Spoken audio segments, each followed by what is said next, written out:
Yo, what's going on, True Blazer fans? It's Tori, and I'm back with a Monday mailbag. Now, I said that I was possibly going to live stream this mailbag today, but I couldn't quite figure out exactly how to make it work with my phone as a camera and my microphone too. I'm not the most tech-savvy person, so I was probably missing something obvious, but I couldn't quite figure it out. That's something I'm hopefully going to start doing occasionally at some point. So before we jump into today's Monday mailbag, make sure to ask a question down in the comment section below. Follow me on Twitter at ToryJonesYT, and follow the channel on Twitter as well at TrueBlazerFan. Both of those links are down in the description below. And with all that being said, let's jump into your questions from the past week. Now, a lot of these were trade questions. Starting off with the Brennanator. Part 1. Would you like to see the Blazers re-sign Evan Turner and Myers Leonard for a much smaller contract when their contracts are up? Evan Turner? No. I had hope for him at the start of this season. I would have said so about 3 weeks ago, but his recent play shows that he's regressed back to being the normal Evan Turner he's always been, and that's somebody that doesn't help the team when he's on the court. He might help our bench a little bit, but our bench isn't exactly the best. If we had a good, legitimate bench, then Evan Turner wouldn't be of any help. In re-signing him, I think he'd expect to play, so I don't think that we should bring him back. Myers Leonard, he likes being here. He provides a three-point center off the bench.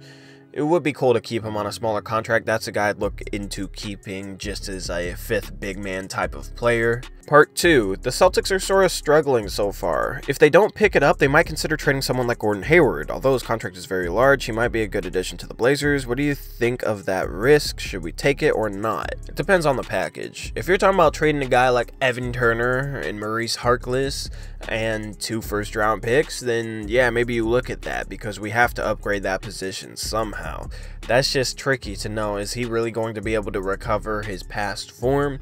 Also, I don't think we could come up with a trade that makes sense for us and makes sense for the Celtics as well. Gordon Hayward signed there because of Brad Stevens. It'd look bad on them if their free agent signing after he was injured for a year, they only gave him half a year to recover and it wasn't working out, so then they traded him. So I don't think he's entirely gettable, but if he is, that wouldn't be a bad thing to explore. Definitive 1, Part 1. Man, what is up with Seth Curry? He hasn't given us anything so far in my opinion. Thoughts?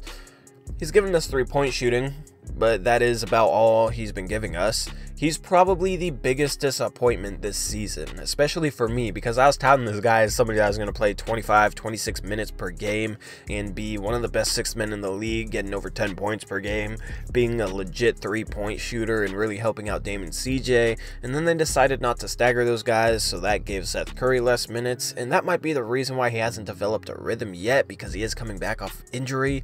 He just looks to have lost a little bit of his burst, so that's why he's not getting to the rim as well, and that's why he's not shooting a good 2-point percentage. Now, his injury was a stress fracture, so that shouldn't zap his burst, so I'm wondering if he's still trying to get his legs back. Sometimes these guys need more than a month just to kind of get back into rhythm and 100% being able to explode. Even with that, his 2-point percentage being around 30% is abnormally low for anybody.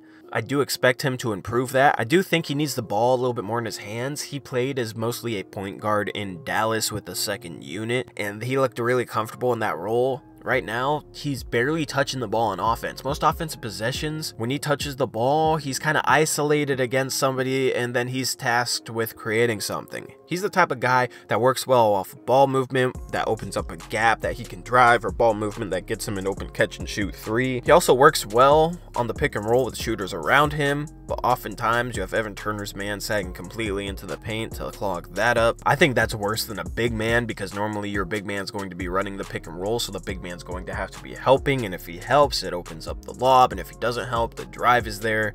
It's completely different when you have a wing from the corner completely collapsing into the paint, making there be 3 guys guarding the pick and roll. So I think it's just a combination of things as to why he hasn't excelled. I don't think that he's as bad as he's played, and his 3-point shooting has been phenomenal. He's our second best 3-point shooter on the team, so if he can figure out how to get to the rim more and shoot a better percentage from 2, he'll be fine. Part 2. What happened to the Jazz? I thought they'd be a top 3 team in the West for sure. We know why Houston has fallen off a cliff, but why do you think the Jazz are sitting at 9-11? Now, that was at 9-11 6 days ago when he asked the question. I just think they really need Donovan Mitchell to play well in order to be effective enough offensively to compete with teams. Donovan Mitchell's been hurt for a while.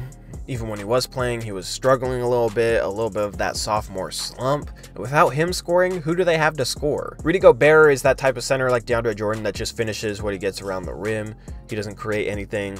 Derek Favors is kind of the same way. Joe Ingles, he can shoot and he can make plays for others, but he's not a guy who's going to be creating his own shot a lot. Ricky Rubio's a pass first point guard. Their offense just doesn't work without that elite scorer like they had in Gordon Hayward and then Donovan Mitchell. So I think that's a big reason why. I also don't think they're as good of a team as people thought they were going to be. Ricky Rubio as your point guard, yeah, he can pass and defend a little bit, but that dude is not efficient. And last year was his most efficient year. I do think he's kind of regressing back to how he's been for his entire career. I also don't think they have that good of a bench. Dante Exum, he can't really shoot. They lost Jonas Jerebko to the Warriors, who they should have kept. But you got a lot of teams in the West kind of at their position. Right now, I'd say we're one of them where we're struggling.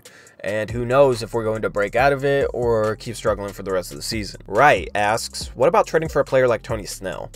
Now, the only way I could see that happening is trading Aminu and a guy like Swanigan for Tony Snell. And that's just because Tony Snell has 3 years left on his contract. The Bucks are going to run into some luxury tax issues. So the only way they'd want to trade him is to try and dump salary. Aminu would kind of replace his production as a forward that can defend and hit threes. But I don't like trading Aminu for Tony Snell. That's a sideways move. It doesn't make us better and we take on a worse contract. Mo Harkless might make a little bit more sense. And that's because I think Tony Snell is a little better player because he can shoot threes consistently on volume, but that only saves Milwaukee money during the 3rd year of Tony Snell's contract, so I don't think that's enough for them to make the trade. So I don't think there's anything that works out well for both teams when it comes to Tony Snell. Elijah Hiraguchi, I know I didn't say that right. He's curious about what needs to happen in order for us to become championship contenders. Well, I think there's 3 things that need to happen.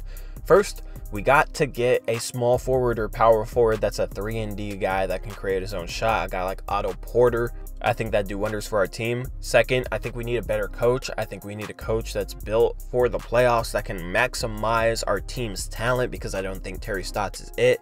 A guy like Ettore Messina is somebody that I'd like. And third, in the offseason, we need KD to head to the Eastern Conference, maybe the New York Knicks, maybe the Brooklyn Nets. I don't know. We need KD and DeMarcus Cousins to leave Golden State to make them more vulnerable because there is no clear-cut second best team in the West right now. If those 3 things happened, I think we'd become contenders. Last question. Brady asks, would you be willing to do a trade like CJ, Mo Harkless, and a first rounder or 2 for Otto Porter and Bradley Beal?